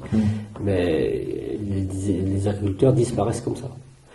Et ça, ce serait bien qu'on puisse faire prendre conscience aussi d'abord aux agriculteurs que c'est pas toujours en produisant plus qu'ils vont gagner plus, hein, puisque c'est pas vrai. Ils vont mieux produire moins et peut-être mieux, certainement mieux, et savoir avoir des chaînes de distribution plus courtes et avoir des gens, moins de gens à profiter un petit peu des gens qui travaillent, quoi, et des gens qui achètent. Je pense que moi c'est vrai que je suis fier d'être paysan. J'ai trouvé le métier qui me convenait. Par contre, ce que je regrette, c'est la mentalité de tout ce qui côtoie le monde paysan et les paysans eux-mêmes. Parce que nous, notre philosophie, ça a toujours été, ce sera toujours, c'est pas en produisant plus qu'on gagnera plus, quoi. Je connais des agriculteurs qui ont la tête dans le guidon pendant 365 jours sur 365. Ils sont aigris. Et aigris par rapport au reste de la société. Il n'y a qu'eux qui travaillent. Parce que, bon, eux, ils sont 35 heures, ils foutent rien. Alors, je pense que, quelque part, ça leur fait du bien d'aller en vacances et de regarder un petit peu autour d'eux, quoi. Ça, c'est, voilà, ce que je regrette dans mon métier, c'est de côtoyer l'agriculture, quoi. Les agriculteurs. Mais bon, et je pense que le fait qu'on se regroupe aussi entre nous dans la même philosophie du CEDAPiste, lorsqu'on se retrouve, on est bien aussi, quoi. Ouais. C'est qu'on a toujours, on se bagarre tout le temps, en fait, quoi. On s'est bagarré pour faire reconnaître notre cahier des charges, on se fait bagarrer pour les CPE. Demain, on va se faire bagarrer avec la valorisation. Et puis, le 20e anniversaire de CEDAPA. Une autre manifestation. On On va dire qu'on fait que ça. C'est l'après-midi, le 3 juillet. On fait ça un samedi. On fait ça un jeudi. On fait ça Et où déjà? Ah, où, je sais pas. Un samedi soir, ce serait. Ou un samedi après-midi. Un dimanche. Ça dépend ce qu'il y a aussi comme. Oui, qu'est-ce qu'il y a comme programme? Si c'est la grand-messe, on peut faire ça un dimanche matin. Bah, voilà, pour les CTE. Ah oui, c'est ça. Donc bienvenue à tous à Pommeraye. Et ben, ensemble, on peut souhaiter un bon anniversaire au CEDAPA. Parce qu'on est aujourd'hui on est là pour les 20 ans du CEDAPA, c'est pas rien. Ben, 20 ans, c'est l'âge où on se pose beaucoup de questions. Vous avez peut-être des enfants qui ont 20 ans, qui se posent des questions sur leur orientation, sur le travail qu'ils vont faire demain, quel métier choisir. Et ben pour le CEDAPA, c'est un peu la même chose. On s'est dit, au bout de 20 ans, quelle orientation prendre? Quelles sont les attentes de chacun d'entre vous, de tous les partenaires? Quelles sont les attentes aussi des adhérents du CEDAPA par rapport au CEDAPA lui-même? Je pense que le travail du CEDAPA n'est pas fini, donc il n'y a pas de raison que le CEDAPA soit fini, parce que le travail du CEDAPA, pour moi, c'est de lier au terrain ces idées-là, qui sont la mise en place d'un lien entre les problèmes qu'on s'est toujours posés, c'est de la production, parce que je pense qu'on est quand même au CEDAPA, quoi qu'en disent certains, des producteurs. Et c'est d'arriver à faire le lien entre la production, l'environnement et le social dans un contexte politique et social donné. Et on est obligé de tenir compte du contexte. Toi, tu disais ça l'autre jour. On est obligé de tenir compte du contexte. Donc, se positionner dans ce contexte-là pour essayer d'aménager au mieux ces trois éléments-là, qui sont les éléments qui font la vie de l'agriculteur. Je pense que c'est important de se voir, de causer du métier, quoi. Et justement, dans l'agriculture, maintenant, les gars ont tellement de choses à faire, ils sont à 100% travail, ils n'ont plus le temps. Moi, je me rends compte, les collègues, on prend des surfaces, on fait un atelier, on continue de s'agrandir, et puis on est pressé de rentrer le soir pour dormir, pour leur lendemain matin, et puis on ne voit plus personne. Ça, c'est très mauvais. Est-ce qu'on cherche l'élitisme ou est-ce qu'on se dit on propose une agriculture qui soit réalisable pour la population et non pas pour une élite ou dans un but environnemental en laissant les autres être présents. Cher DDA, c'est que au lieu de faire l'acquis exploitation par exploitation, eh bien on fait l'acquis de primes, par exemple pour le département. Il y a tant de primes dans ce département, il y a tant de surfaces primées, en tout, bovins tout compris, et on fait la division. Et c'est bien par rapport donc, à la surface qu'on a, eh bien, on a son quota de primes. Et ça gommerait, ça effacerait les distorsions qu'il y a par rapport à ce qu'on faisait avant. Il faut savoir que on avance vers l'abandon du premier pilier vers le deuxième pilier. Tout le monde pourrait émarger au deuxième pilier, y compris ceux qui font n'importe quoi aujourd'hui. Mais ils auront quand même sous le coude une sécurité avant. Et ça, moi je crois qu'en tant que paysan aujourd'hui, en tant que paysan, j'ai envie de hurler parce qu'on ne peut pas admettre. On n'a pas le droit, on ne va pas laisser faire ça parce qu'on va. Nous, c'est nous les premiers. C'est vrai. Ça allait très jeune, lorsque je suis arrivé, on n'avait pas de piment, on n'avait rien du tout, on était tous à aller acheter notre matériel les uns et les autres. Bon, on a créé notre piment, on a géré, on a une Duma qui a aujourd'hui ses adhérents, on a tout en piment, tout notre matériel en piment. Bon, ça je pense que c'est à nous de le mettre en place dans son territoire, mais c'est très localisé. Comme ça. C'est-à-dire, y compris, eh bien, d'assumer nos choix. Jusque un peu, parce que je trouve que globalement, le matériel qu'on achète, il ne fait que d'aller vers le sud. Vous n'avez qu'à regarder le circuit du matériel. On l'achète. Après, qu'est-ce qu'il va? Il va dans l'ensemble de la France, que disent les vendeurs. Et après le centre de la France, il va où? Il va au Maghreb, ou je ne sais pas où, il va en Espagne, et puis des fois il s'arrête en Espagne. Ça va très vite. Nous, on a refait des talus, on les a plantés. Eh ben, en 3 ans, en 5 ans, ça ne fait pas des chaînes de centenaires, bien sûr, en 5 mois ni en 5 ans, mais ils sont plantés, ça coûte. Mais il faut avoir la volonté. Il y a... Enfin, ouais, mais ça, c'est après... Non, mais enfin, quand on les prendra pas, il faut donc, ça prend.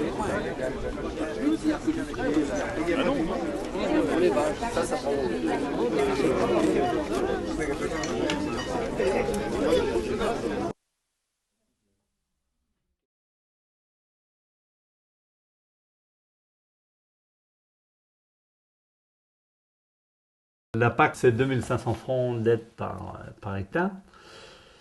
Et on a pris donc la référence historique. C'est-à-dire que les références théoriques, ils ont pris les années 2000, 2001 et 2002. Si on avait, allez, je vais prendre 500 000 francs par exemple d'aide PAC en 2001, 2000, ils font la moyenne des 3 années. Oui. On aura toujours cette même somme jusqu'en 2013, quoi qu'on fasse. Hein. Et celui qui n'avait rien, eh ben, il n'aura rien jusqu'en 2013. C'est-à-dire que les agriculteurs comme nous, qui ont, on a une philosophie de protection de l'environnement, au niveau de la qualité des produits, respect des animaux, de ne pas produire à outrance, c'est-à-dire des produits, parce qu'on sait faire. Hein. Nous, on a des vaches qui sont à 6 ml de lait, on sait faire des vaches à 12 ml de lait, on peut faire comme les copains. Et bien ces gens-là, aujourd'hui, ils sont lésés. Ils sont lésés parce qu'ils n'ont pas eu des primes ces années-là, donc on n'a rien du tout, on regarde le train passer. On nous a dit, vous marchiez comme ça sans aide avant, vous avez prouvé que vous pouvez vivre sans aide, alors pourquoi aujourd'hui vous êtes en train de demander des aides? Donc ça veut dire que, enfin aujourd'hui on n'a rien. Aujourd'hui, nous on a un contrat, un CTE, le CA2, CTE c'est un contrat territorial d'exploitation, qui nous permettait, c'est vrai, d'avoir des aides par concurrentiel un peu à la PAC, parce que c'est pas le même pilier. Hein, c'est la même enveloppe, c'est le contribuable, mais c'est pas le même pilier. Mais ça nous aidait quand même par rapport au commun. Alors ce qui va se passer, c'est que demain, nous dans le système herbagé, demain je vais avoir une réunion de Cuban. Hein. On va parler de prix, parce que c'est souvent de prix, il y a un prix qu'il faut payer le matériel, tout ça. Ben, je leur dirai encore, écoutez les gars, moi je peux pas payer ce prix-là parce que j'ai pas d'aide, comme vous c'est facile, vous pouvez aller. Alors, je sais pas, à mon avis, diviser c'est régner, et puis voilà, ils ont réussi leur coup. Et donc, dis-moi, le rapport de force au sein des paysans, vous, cette production alternative alternative, je pense qu'on est autour de 20%. Quoi. 20% de paysans qui travaillent un peu comme vous, quoi. C'est-à-dire c'est très... En fait, dans l'agriculture, il y a énormément de... Oui, je pense que si je parle au niveau travail, c'est pas le même travail, puisque celui qui fait du lait, celui qui fait des céréales, qui fait de la vigne et qui fait des légumes, c'est pas la même chose. Moi, je parlais de philosophie, je pense qu'il y a peut-être 25 ou 30% de gens qui sont comme nous, ça c'est évident. Mais c'est pas ces gens-là qui sont au pouvoir décisionnel. Quoi. Et ça, c'est le drame du paysan aujourd'hui, c'est que la majorité des agriculteurs sont dépassés par leur boulot. Ils n'ont plus le temps de réfléchir. Ils ont des gens qui réfléchissent pour eux, mais qui réfléchissent pour eux sur l'exploitation, dans les décisions de terrain, mais le plus grave, c'est des décisions au niveau départemental, c'est une chose. Régional, c'est aussi, et national. On a plus enfin, moi, je me retrouve souvent tout seul autour de 20, 30 personnes à me défendre mon bout de gras. Et puis, bon, c'est vrai qu'on y arrive. Pour ce qui concerne le monde agricole en général et dans le monde entier, t'as quelles idées? T'es pessimiste, t'es optimiste sur le... Je suis pessimiste. Je suis pessimiste pour plusieurs raisons, parce que tant qu'il y aura des gens qui nous dictent comment qu'il faut faire, parce qu'ils ont envie de gagner plein de sous, ce ne sera jamais bon. Je pense que ce ne sera jamais bon. Tant qu'on nous dira que vous coûtez trop cher, c'est plus possible de travailler avec vous, on va travailler dans des pays où les gens travaillent pour rien, mais ils oublient de dire que ces gens-là crèvent de faim. Tant qu'il y aura ces choses-là, il y aura des gens à se révolter, je suis sûr. Aujourd'hui, on fait le tour de la planète. Sur Internet, on peut acheter n'importe quoi, n'importe où. Les affaires de ce monde sont entre les mains de quelques-uns. Hein. Et ils s'en foutent de quel pays. À partir du moment où il y a des bénéfices à faire, ils le font. Ils s'en moquent d'écraser l'Europe, d'écraser... C'est ça qu'il faut changer. Et on n'y arrivera pas tout de suite. Non. Mais oui, si je comprends ce que tu dis, Christian. Mais par exemple, si il laisse, enfin, il supprime toutes les barrières douanières qui laissent entrer, il pourrait très bien y avoir du lait produit en Argentine qui arrive en France en masse. On en a déjà. Il y en a déjà. Mais si ça arrive en masse, vous serez coulé. Ouais. Ben, pour nous encore, c'est pas trop grave. Pour nous, agriculteurs, bon. C'est pas trop grave, si c'est grave de pas gagner sa vie, mais on vivra toujours, nous. On a la surface, on sera les derniers à crever, entre guillemets, quoi. On a la surface, on a les bêtes, ça poussera, on aura du lait, on aura la viande, on aura plus de voiture, on n'aura plus rien, mais on vivra. Est-ce que, imagine-toi les gens qui travaillent dans les usines, qui n'ont rien, qui n'ont rien, qui sont en ville, qui n'ont rien du tout. On leur dit 2000, on le voit, hein, il y a des coups de licenciement qu'il y a là à Tour-la-Rigaud, vous n'êtes plus rentable, ces gens-là n'ont plus rien. Ils n'ont pas de champ pour mettre des pommes de terre ou pour mettre des vaches. Hein, on n'est pas les pires. Mais Christian, c'est pour tout ça que j'ai peur. En fait, un paysan, c'est 8 salariés, surtout de la chaîne, et tous ces gens-là vont se faire torpiller, tout ça pour des gros sous. Hein. Il y a des milliards qui sont en train d'échanger de main en main, et puis ça... Voilà, c'est les grandes fortunes qui vont aux grandes fortunes, et puis je reprends l'exemple des OGM. Les OGM, c'est quoi? C'est la grosse fortune des grosses firmes. Et personne ne réagit.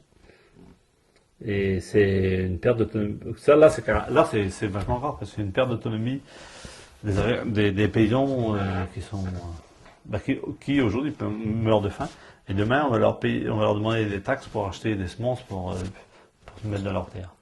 Alors que ça fait des centaines, voire des millions d'années où ils sèment du riz ou du soja ou du médiocre sans demander rien.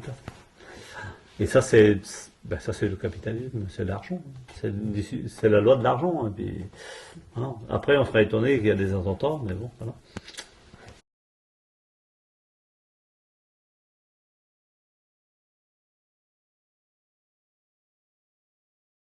Aujourd'hui, on arrive à une mondialisation, pas une mondialisation sociale, mais une mondialisation des sous.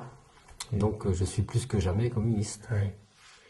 En breton, on dit Mostrani ça veut dire quand même tu vas pas avoir des idées contraires à gagner ton pain. C'est pas facile de concilier le métier entre guillemets, le métier de maire et le métier d'agriculteur. La fonction de maire, le métier d'agriculteur. Oui.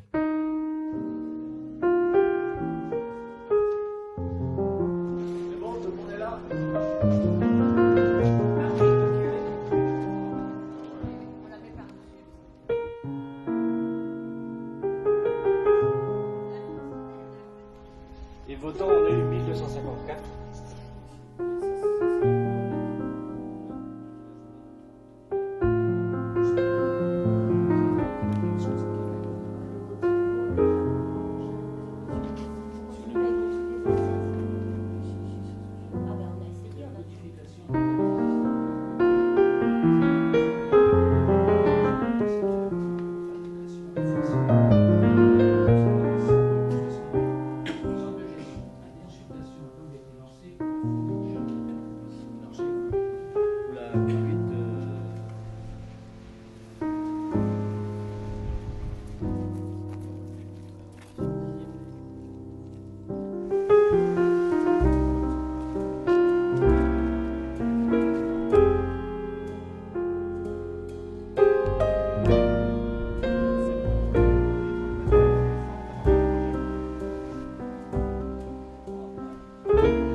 après la Révolution, il y a eu beaucoup de choses.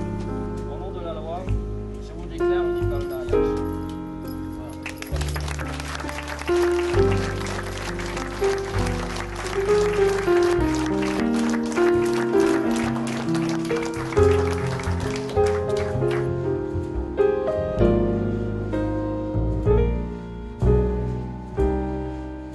Ce soir, on disait de balayer devant sa porte. Moi, je pense que moi, j'ai balayé devant la mienne en tant qu'agriculteur, puisque j'ai démontré qu'on pouvait avoir des systèmes durables et viables. Un système durable, normalement, il est durable dans le temps, donc il est viable. Donc je crois que tous les deux, Patrick et moi et nos épouses, on a démontré.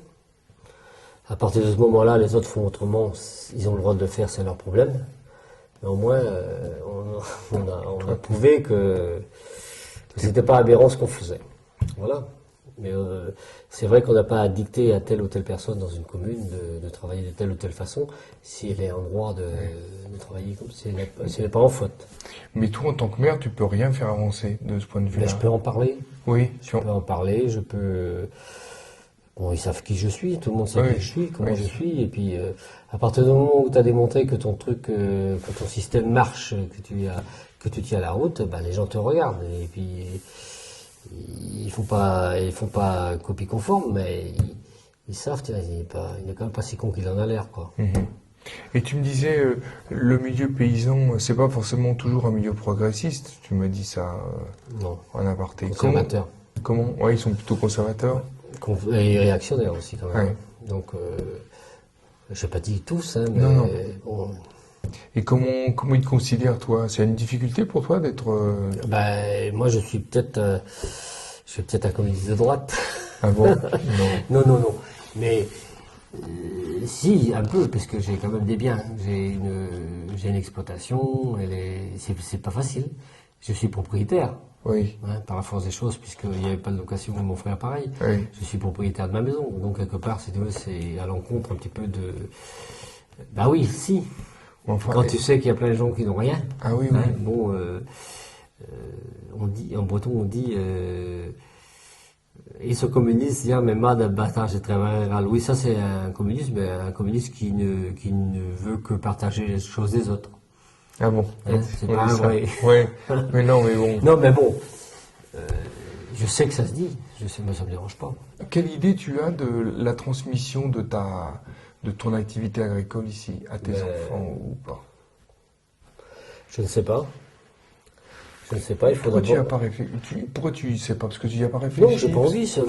Moi, il y a une exploitation qui est aujourd'hui rentable aussi, entre guillemets. Bon, on vit, hein, on vit normalement sur notre exploitation. Bon, si demain elle est à reprendre, les enfants, ils ont la primeur s'ils veulent bien. Mais c'est pas moi qui vais les installer comme ça d'office. S'il y en a un qui veut bien, il y a du potentiel.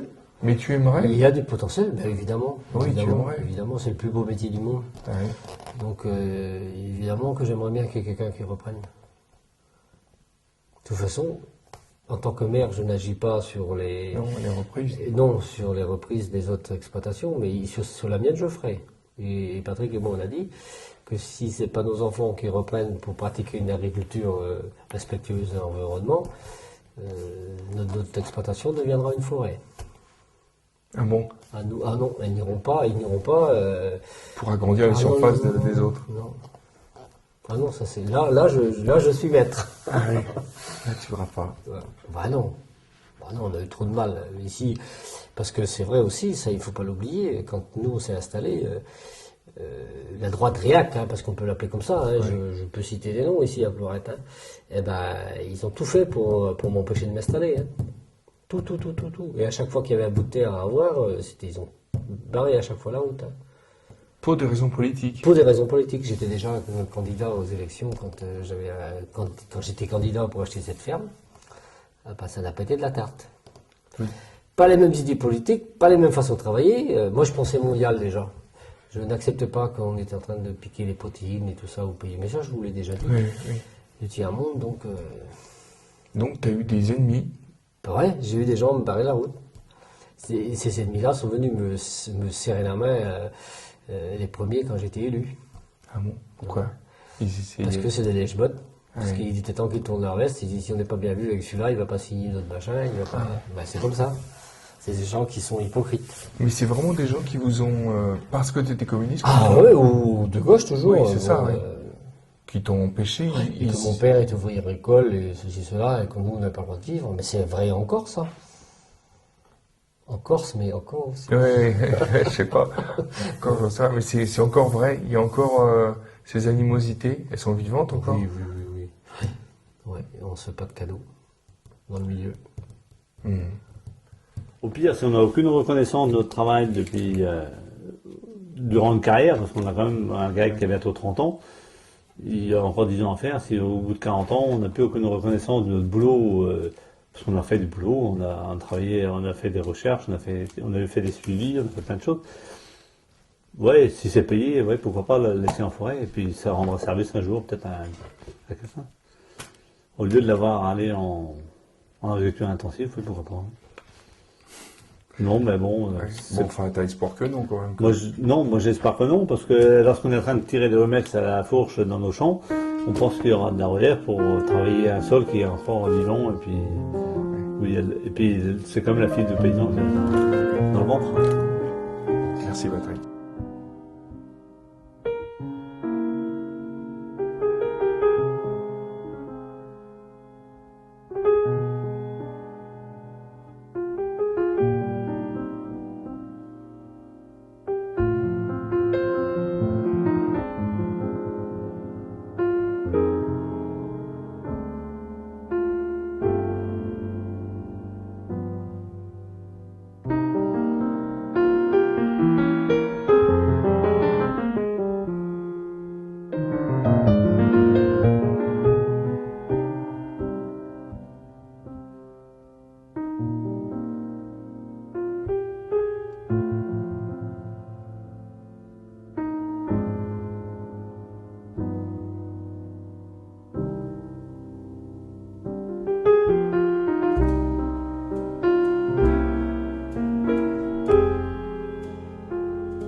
Les discours de nos grands politiques disent que c'est vrai qu'il faut défendre l'agriculture française, mais que lorsqu'ils parlent de défendre l'agriculture française, c'est défendre les céréaliers, tout simplement. Ça, on le sait depuis longtemps.